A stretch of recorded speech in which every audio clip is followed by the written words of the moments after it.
have to go old school. A day to shop, a day to prep. Surprise attack. Little trick I learned in the car thief retirement home. By the time the first car's reported stolen, do this, we do it my way. When discussing Gone in 60 Seconds, the 2000 high-octane action thriller directed by Dominic Sena, you immediately enter a world where adrenaline, loyalty, and precision collide under the glow of streetlights and the roar of engines.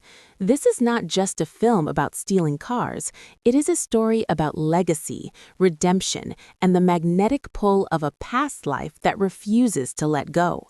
Anchored by a charismatic performance from Nicolas Cage and supported by the striking presence of Angelina Jolie and the emotionally driven portrayal by Giovanni Ribisi, the movie transforms a simple criminal job into a ticking clock spectacle that unfolds over one long, dangerous night.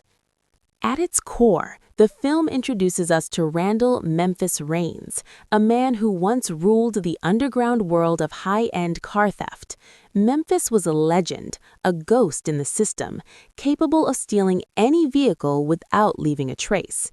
He walked away from that life, choosing distance over danger, anonymity over notoriety. But legends have a way of being summoned back, especially when blood is involved. When Memphis learns that his younger brother has gotten in too deep with a ruthless crime figure, the quiet life he has built begins to crumble. The stakes are brutally simple. 50 cars, one night, no margin for error. It is an operational challenge that borders on impossible, and that impossibility is precisely what fuels the film's tension. Unlike heist stories that focus on a single elaborate theft, this narrative multiplies the pressure. Each car is a target. Each ignition turned is another step closer to survival or disaster. The structure creates a relentless rhythm, with momentum building as the clock ticks down. What makes the film resonate beyond the spectacle is the emotional undercurrent between the brothers.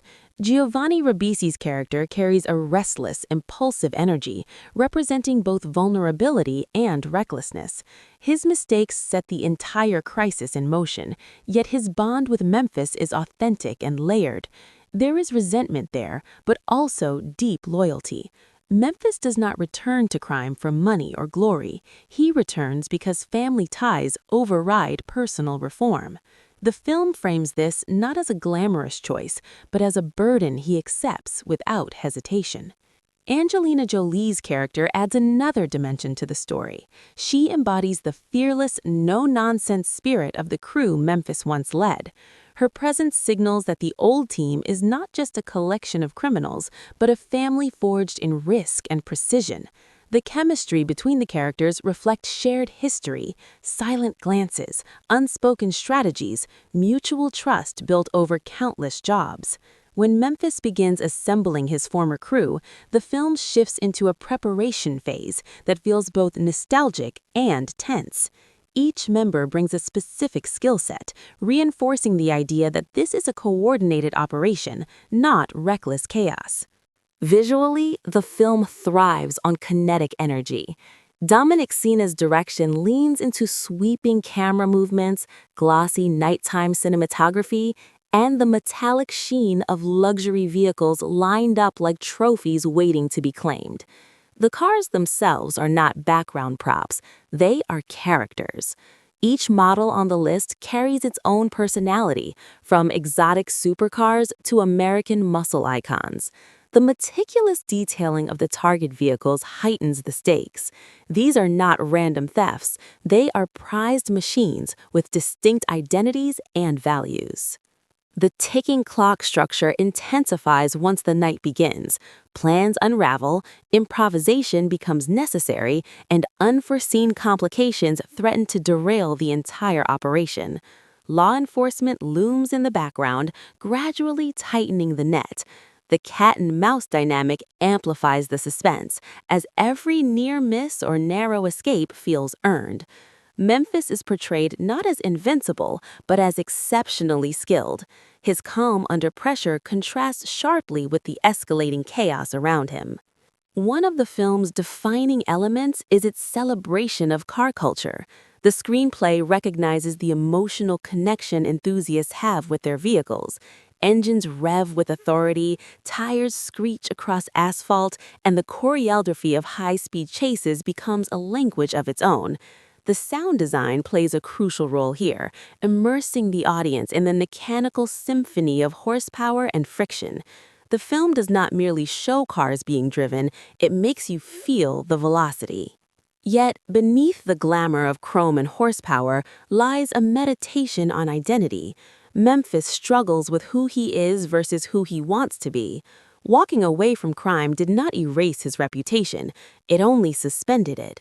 The return to that world forces him to confront the parts of himself he tried to leave behind.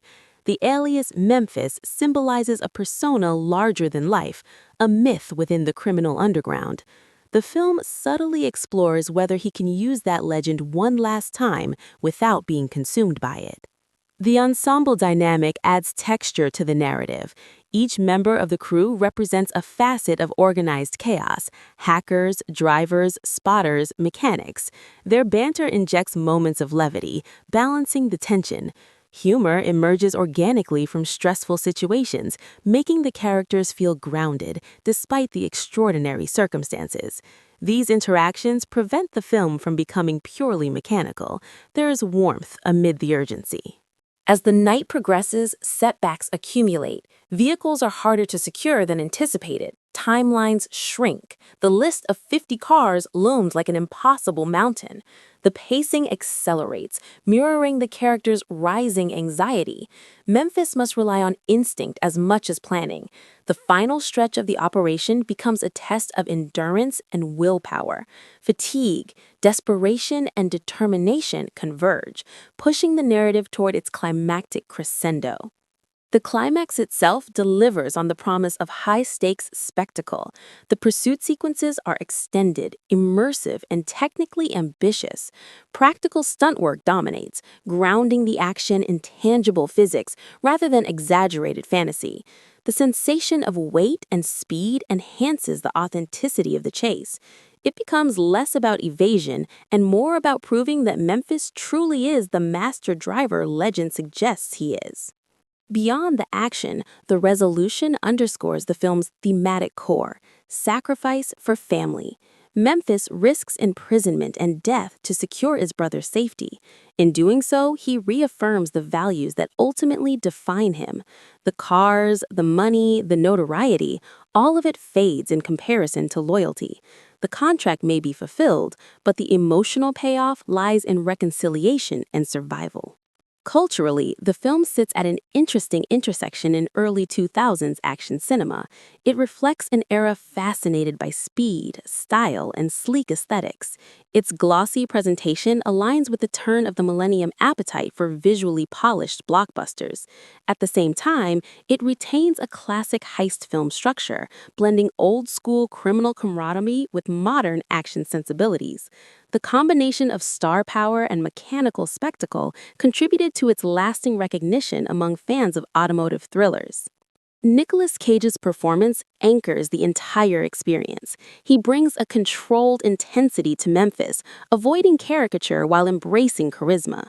His portrayal balances cool confidence with subtle vulnerability. Angelina Jolie's fierce presence injects attitude and strength, preventing the narrative from centering solely on male bravado. Giovanni Ribisi's portrayal of a younger brother caught in over his head grounds the stakes in emotional reality. Together, they form a triangle of motivation that keeps the story focused. The title itself, Gone in 60 Seconds, encapsulates the film's philosophy: efficiency, precision, and the art of disappearing before consequences arrive. It hints at the mythos surrounding Memphis's abilities while also reinforcing the urgency of the night-long mission. Every second matters. Every delay compounds risk. The countdown becomes almost subconscious for the audience, a steady drumbeat beneath the roar of engines. In retrospect, the film remains a distinctive entry in the action genre because it combines a simple premise with elaborate execution. There is clarity in its objective: 50 cars, one night, yet complexity in how that objective unfolds. It does not rely solely on explosive set pieces.